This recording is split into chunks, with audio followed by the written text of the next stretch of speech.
if you tell us about Brunei and how wonderful it is. Hello, So, everyone. First, I would like to thank you for this opportunity to speaking with all of you. My name is Syahmi Zulfadhli, but let's make it easy for everyone. Call me Mims. It's easier, I would feel. So yes, I live in Brunei Darussalam. It's a small country, a small sultanate in Southeast Asia, in between uh, Sarawak and Sabah, which is Malaysia. We share the island with Indonesia as well. Yeah, so we have the oldest, like, we have the oldest rainforest in the world, and we're very, very proud of that.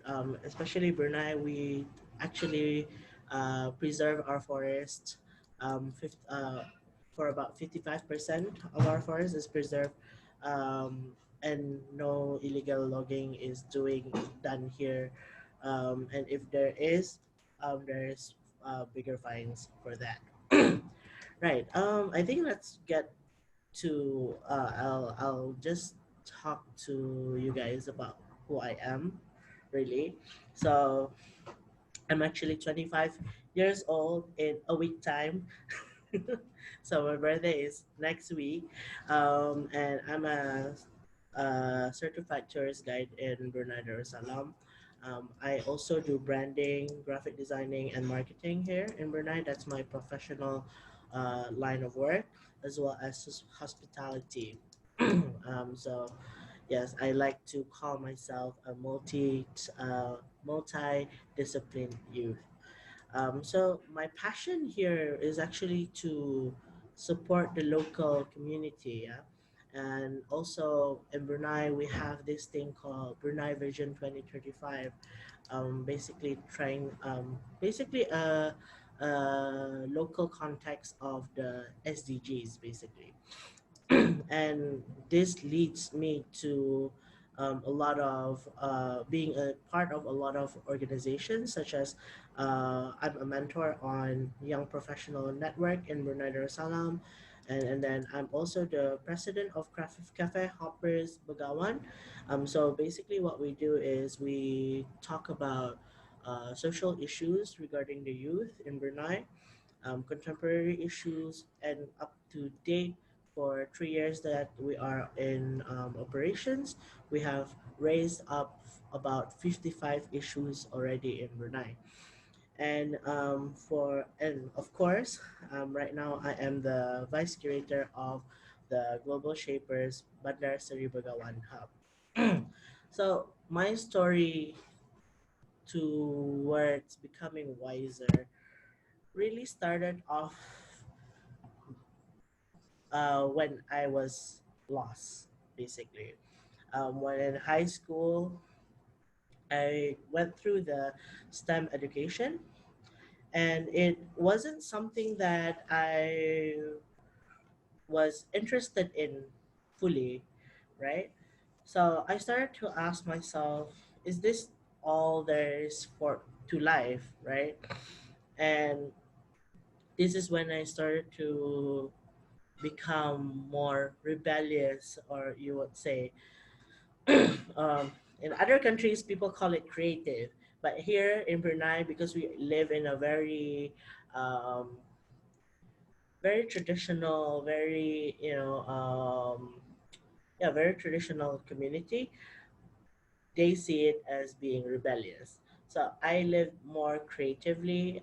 Then this is when I started to meet a lot of people, right?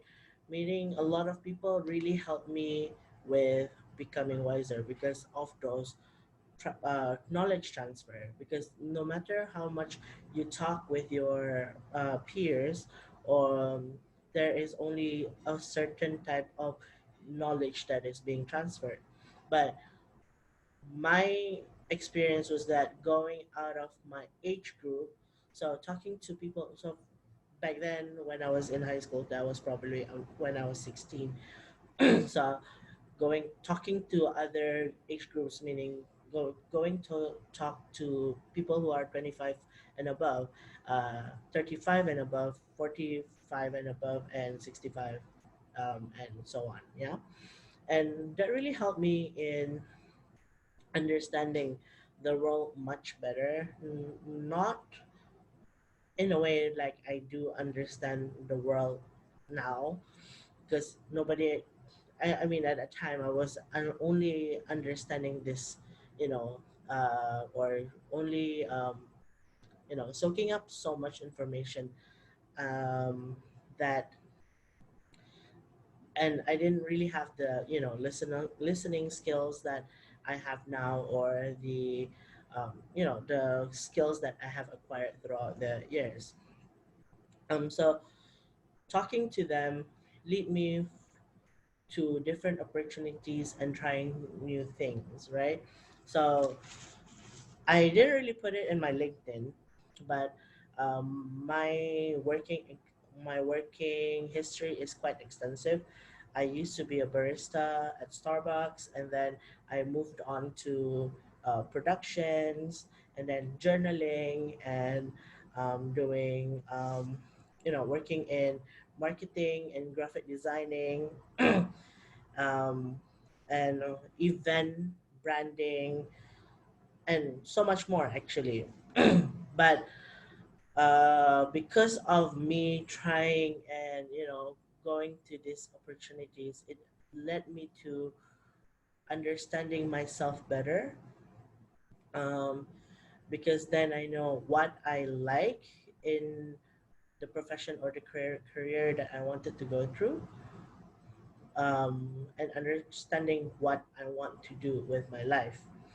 Um, so in a way, it was more of a trial and error kind of thing. And a lot of people are in Brunei is very scared of trial and error. A lot of times, they want to have that Bruneian dream fulfilled as soon as possible. Usually by 25, they want their Bruneian dream uh, to be fulfilled. And that Bruneian dream is actually, sorry, having a car, getting married, and having a house, and also having a job in the government sector. Because unlike any other places in the world, Brunei, government sector is employed about 67% of the local population.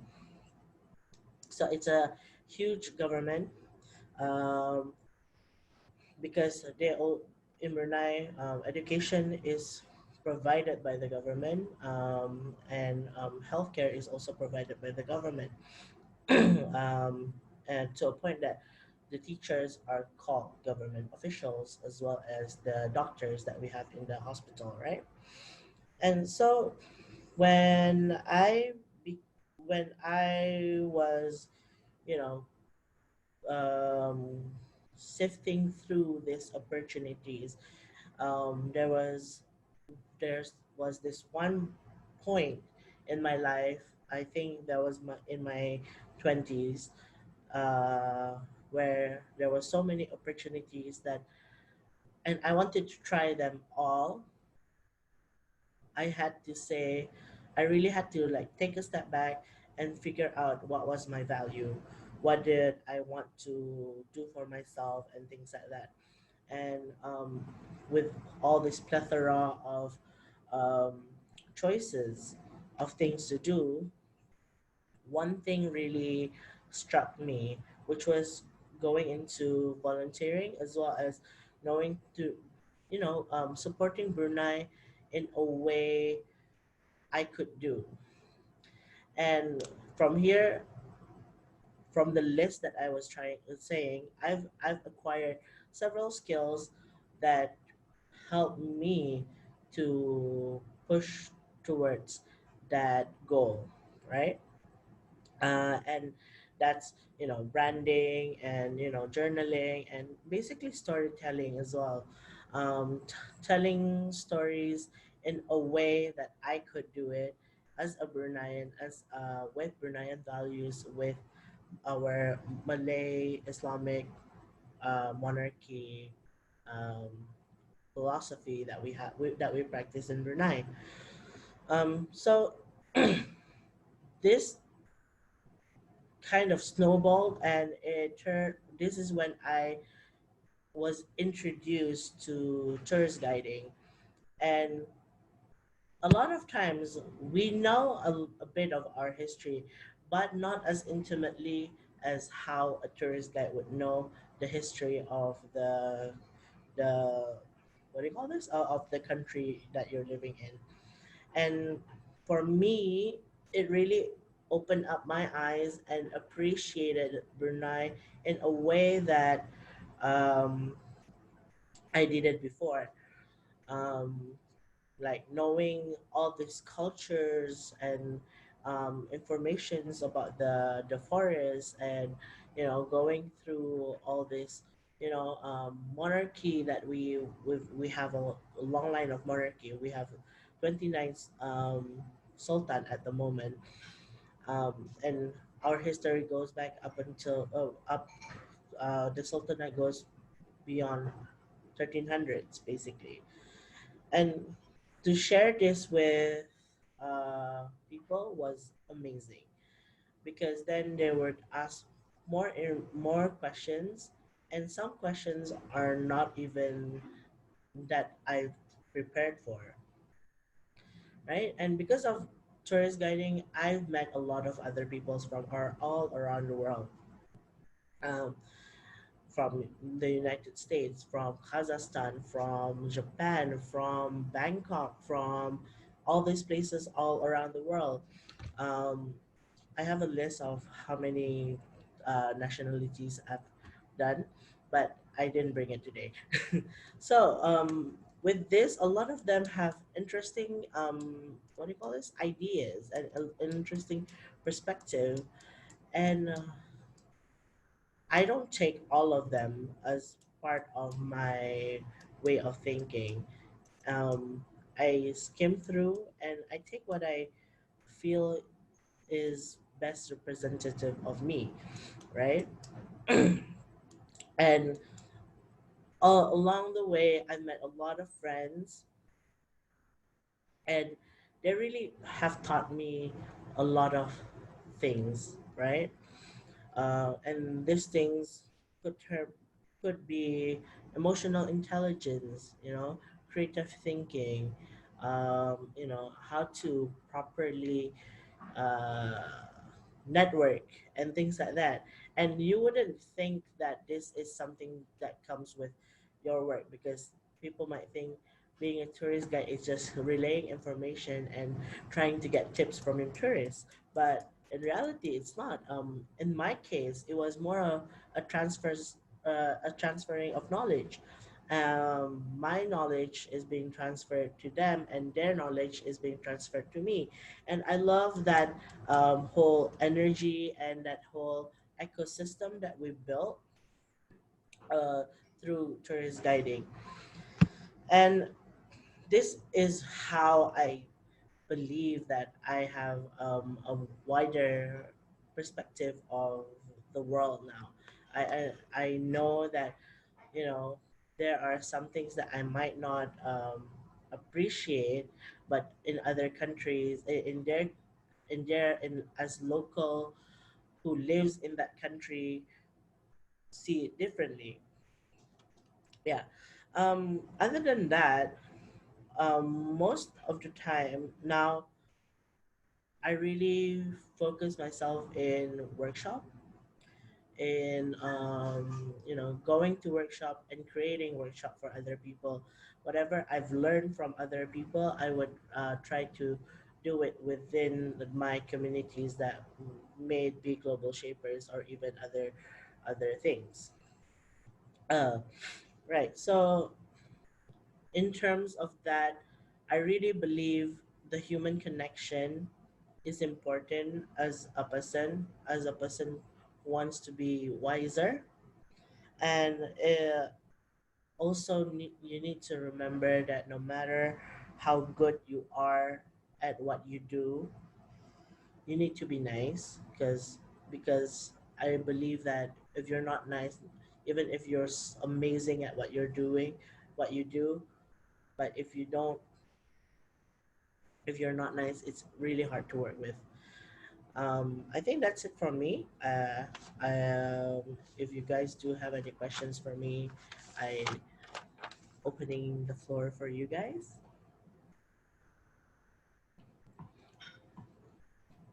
Well, I would have a question, which is tourism in Brunei. Yeah. Can you give us like a mini version of what's amazing in your country? Like the So if Tamborang Reserve is definitely one, but then you have incredible mosques. Can you give us just like a 1 minute virtual tour of the country because your country's so special? right, let me go to my sorry. L- uh, Let me go to Google and we can do a little bit of that virtual tour. Hold on for a bit.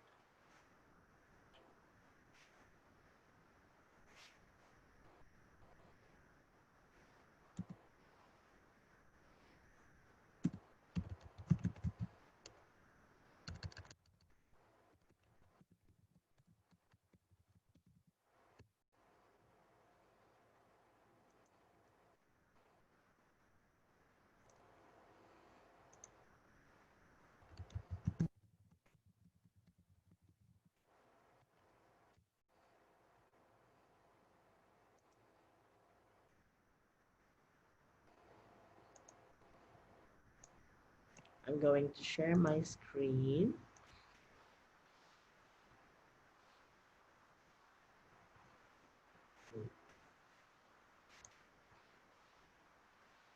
Can you see my screen? Yeah, see there. Yeah. So if you see this, I just Google places of interest in Brunei. So if you see here, we have a lot of mosques, or in other ways, I can call them temples. So let me just click on one of the picture here, and this is the Masjid Omar Ali Saifuddin, named after the 28th Sultan of Brunei. This is considered the one of the 10 most beautiful mosques in the world, built in 1958. Other than that, right now you're seeing it. It looks like it's floating on the water. It's not really. It just have that illusion.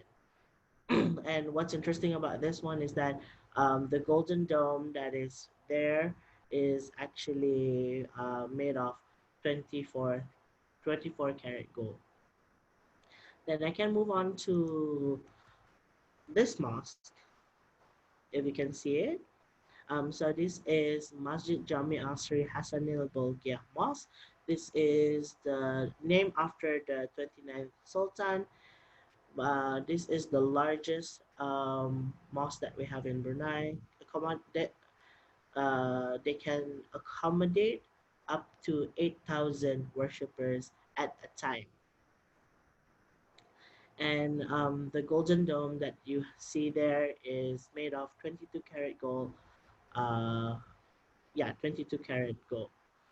Um, Let me just search one more thing. Let me stop sharing for a bit.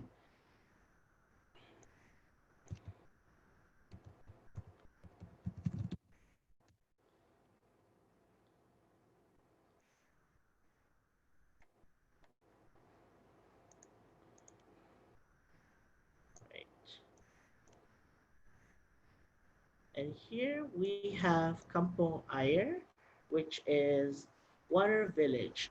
It's considered to be one of the largest water settlement in the world. As you can see, their houses are actually on stilt on water, and there are about 13,000 people living here. And it's a cultural hub in Brunei Darussalam where you can see a lot of them making traditional snacks such as shrimp crackers. They even catch fish as well as the you know, what do you call this? Seafood from the river. Um, this is a river. It's not a sea. It's not part of the sea, but it connects to the sea. It takes about, and this is actually in the middle of the city center, Bandar Seri Begawan. So you can see two sides of Brunei, the traditional side of Brunei, as well as the more modern side of Brunei. And this is actually one of the oldest water villages in the world, having a history of 700 years. I think that's it for me. Well, thank you for that. And now I have an additional question. Sure. With the climate change and the oceans rise, Brunei has the largest water village in the world, one of Yeah. the oldest existing. What do you think you can teach other countries? As in, you're very, very good at managing water villages because I've been there. In fact, I'm going to be sharing with the group a picture of a cat I took at the Kampong Ire that is really beautiful. But I know the place well, and I think that you could share those lessons learned with the Pacific Islands, Maldives, and other places that are suffering in terms of, hey, no, how can you live above water? You know, what is the government doing about sharing those skills? So in terms of Brunei context, in terms of climate change, um, the only part of climate change that we really feel so much is not so much with the water level rising. It's more towards the heat, because we are at the equator. It gets really really hot and very very humid here. But in terms of the water level, it's actually quite manageable at the moment. um, and also we don't really have big waves, and that's mainly because we have the mangrove forest being preserved, and helping us uh, in protecting the coastline from things like tsunami or big waves or even earthquakes. Um, and right now, not so much with the government. They don't really, um, they do help clean up the water village, um, because the people of the water village, if you kind of need to know a little bit of their livelihood, is that they used to be fishermen. And back then, when you didn't have plastic and things like that, they would just throw things into the water. But now we have things like plastic. They still adopt that way of throwing things into the ocean, into the river. But now we have a lot of non-governmental organizations going to schools. So in the Water Village, there are 13 schools, 13 schools, and they actually go to the schools and teach this, and make the education, uh, making like recycling and upcycling, as well as um, proper waste management. They teach this in school as well. It's harder to teach to our or the older generations, but those are the things that have been done in Brunei. Um, Other than that, with tourists, we try to, as an ambassador of Brunei, we try to make sure that the tourist does not throw their rubbish anywhere. And if they do need to throw their rubbish, there are bins that are being, you know, um, being provided, or they can just give it to me and I'll throw it at the proper bins. Any more question, Mister Sir? You can tell us about your monkeys because they're awesome. Oh yeah, we do have our monkeys.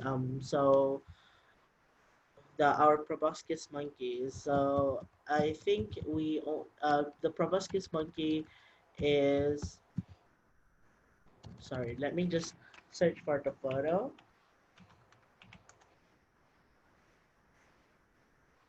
So the proboscis monkey is you can only find it in southeast sorry in Borneo Island, and there are this beautiful monkey.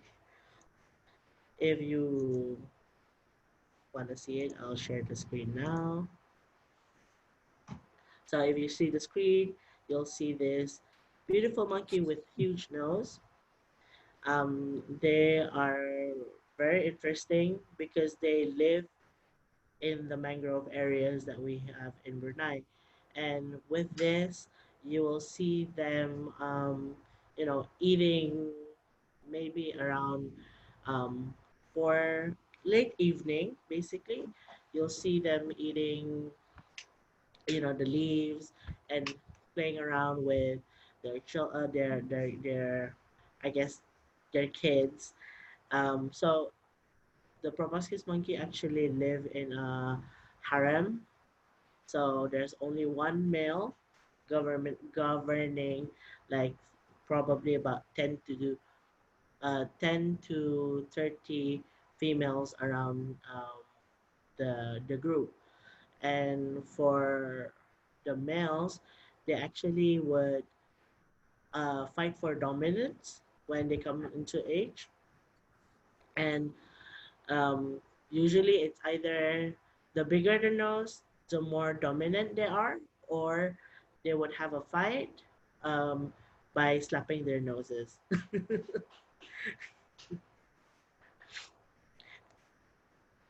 Yeah, I think. Any more things So that you yeah, want me to share? I just wanted to finish with this amazing monkey because I think most people have never seen it before. And you go like, what? And I thought Yeah. I had a big nose. Uh, all right, Mim. So thank you so much for sharing your experiences. This is the final session of the morning, as in Europe. I know it's already evening, so thank you for staying for this long. And Sure, yeah, no worries, no worries. Thank you all so of you much guys. for having me this opportunity with you guys. Thank you Oh, so much. you're welcome to come back anytime, right? We do those every month, and we definitely enjoy having speakers sticking around because they're curious to listen to the other sessions. That was a very good sign, and I think that everybody benefited a lot from the sessions today, and I'm happy that I'm finishing with a memorable one. And yeah, we'll be back in around 4 hours, guys. So we'll stop the Facebook live streaming now. And no, thank you so much for attending, and see you soon. Oh, masalama.